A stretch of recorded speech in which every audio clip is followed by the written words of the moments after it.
दोस्तों, कल रात में मैं 9:30 के लगभग अपने घर को लौट रहा था तो एक अंधेरे एरिया में जहाँ लाइट की कमी थी वहाँ एक पेड़ के पीछे से मुझे आवाज़ आई, भाई साहब रोको, भाई साहब रोको, मेरी मदद करो। तो मैंने सडनली अपनी गाड़ी में ब्रेक लगाया। मैंने कहा भाई क्या बात है, कोई परेशान हाल है बेचारा, कोई फंस गया है मासूम। मैंने कहा चलो देखते हैं।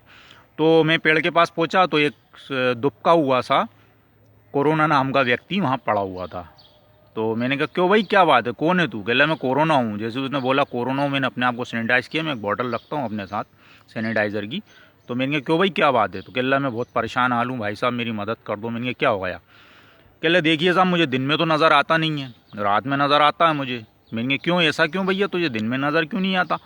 बोलने लगा कि चमगादड़ का सूप पी पी के और खा खा के कहला चाइना वालों ने मुझे रिलीज़ किया है, उत्पन्न किया है। तो कह लगा एक चमगादड़ का तत्व मेरे अंदर ये है कि मुझे दिन में दिखाई नहीं देता, रात में दिखाई देता है। वो कह रहा आपके यहाँ का प्रशासन इतना मुस्तैद है, पुलिस इतनी मुस्तैद है कि रात में नाइट कर्फ्यू लगा के बैठ गई। अब कह लगे मैं शिकार किसको बनाऊँ, भूखा प्यासा मरा जा रहा हूँ मैं, मेरी सेहत भी बिगड़ी जा रही है, मैं तबीयत भी मेरी बहुत ज़्यादा ख़राब है।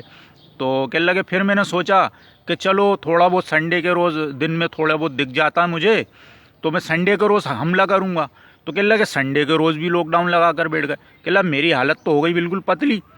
तो मैंने उससे कहा, मैंने कहा भाई जब तू इतना परेशान है तो तू वापस क्यों नहीं चला जाता, भाई चला जा तू चाइना वापस। तो कह रहा भाई साहब मैं जाने को तो तैयार हूँ, मेरे जितने आस पड़ोसी मेरे रिश्तेदार आए थे वो सब चले गए, मैं अकेला बचा हूँ। तो मैंने कहा फिर तू जाता क्यों नहीं? तो बोलने लगा कि लगा मैं इसलिए नहीं जाता कि मेरा पासपोर्ट जो है वो तो आपके मंत्रालय के पास पड़ा हुआ है, वो जाने ही नहीं देते। मैंने कहा ऐसा क्यों? कह लगा वो मंत्रियों ने कहा जब तक हमारा उल्लू सीधा नहीं हो जाएगा जब तक तू इंडिया छोड़ के नहीं जाएगा। तो मैंने उनसे कहा, मैंने विनती करी कि साहब मुझे जाने दो, मुझे यहाँ कुछ भी नहीं मिल रहा है, आप लोग इतने मुस्तैद हो, वैक्सीन भी बना ली और आपने थाली भी बजवा ली, ताली भी पिटवा ली, मोमबत्तियाँ भी जलवा ली, टार्चें भी जलवा ली, मेरे मुझे भगाने के चक्कर में। कह लगे यार मेरे सारे साथी भाग गए, एक मैं ही अकेला बचा हूँ। वो कह मेरा पासपोर्ट नहीं दे रहे लोग। तो मैंने कहा ठीक है भैया, तो मैं क्या कर सकता हूँ? तो कह भाई साहब मेरा पासपोर्ट दिलवा दो, मैं रिटर्न हो जाऊँ। कह लगे मुझे जाने नहीं दिया जा रहा, ये लोग बोल रहे हैं हमारा उल्लू सीधा होगा, हम तुझे जब ही जाने देंगे। तो मैंने कहा ठीक है भैया, मैं कुछ करता हूँ, सोशल मीडिया पे तेरे लिए एक वीडियो बनाकर पोस्ट करता हूँ, लोग बाग तेरी मदद करेंगे तेरा पासपोर्ट दिलाने के लिए। बाकी मैंने कहा परेशान तो हम भी तुझसे काफ़ी हैं, तू साले कभी रात में निकलने लगता है, कभी तू संडे के रोज़ निकलने लगता है। अरे भैया अगर तुझे अटैक करना ही है तो तू 12 महीने कर। तो कह रहा नहीं नहीं भाई साहब, मेरे में अब इतनी एनर्जी नहीं बची कि मैं किसी पे अटैक करूँ, आप लोग तो कह लगे बहुत बड़े ज्ञानी और महात्मा हो।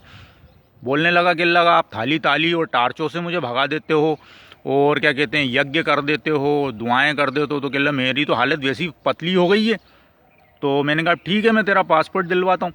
अब भैया अपन लोगों को मदद करना है उसकी, उसका पासपोर्ट उसको दिलवा दो ताकि वो यहाँ से वापस जाए।